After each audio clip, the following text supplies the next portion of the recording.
ஓ, நீங்க நம்ம தம்பி நடிகர் கட்சி ஆரம்பிச்சிருக்காங்க.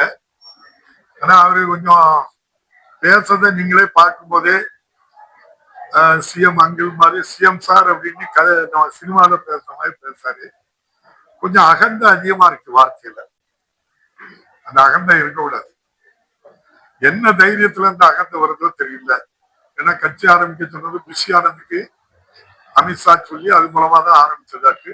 இப்போ அருண்ராஜ் பழைய இணை இயக்குனர் வருமான வரித்துறையில இணை ஆணையராக இருப்பவர் அவங்கள இருக்காங்க. அவங்க தொடர்புல ஒன்றிய ஆட்சியில் இருக்கின்ற அமித்ஷா அவர்கள் பாரத பிரதமர்களுடைய கைடன்ஸோட கட்சி ஆரம்பிச்சதாக பல பத்திரிகைகள் ஊடகங்கள்ல செய்தியை பரப்பிட்டு இருக்காங்க. பரப்பல, அந்த செய்தியை சொல்லிட்டு இருக்கிறாங்க. அவங்கதான் இவங்களுக்கு ஒய் பாதுகாப்பு கேட்காமலே கொடுத்திருக்கதா சொல்றாங்க.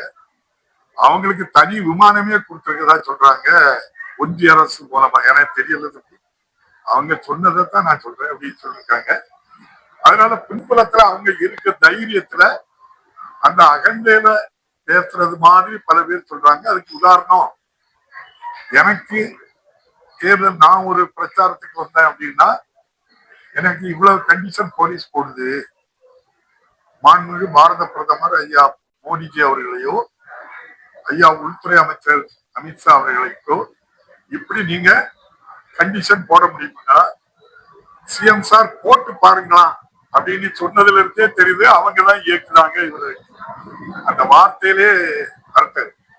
ஆனா அவருக்கு அரசியல் அடிச்சோடு தெரியலையோன்னு நான் நினைக்கிறேன். ஏன்னா பாரத பிரதமருடைய புரோட்டோகால் என்ன, உள்துறை அமைச்சருடைய புரோட்டோகால் என்ன, உங்களுடைய புரோட்டோகால் என்ன, இன்னைக்கு முதலமைச்சருடைய புரோட்டோகால்.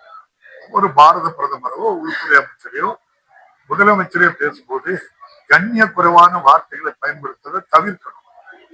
மாண்புமிகு முதலமைச்சர் அவர்கள் தான் சொல்லணும் அந்த வார்த்தை. மாண்புமிகு பாரத பிரதமர் தான் சொல்லணும். மாண்புமிகு உள்துறை அமைச்சர்கள் தான் சொல்லணுமே தவிர அவங்கள அவருடைய பெயரை சொல்லி அழைக்கக்கூடியதோ இந்த சினிமால பேசுற மாதிரி டயலாக் எல்லாம் பண்றத மக்கள் விரும்பல.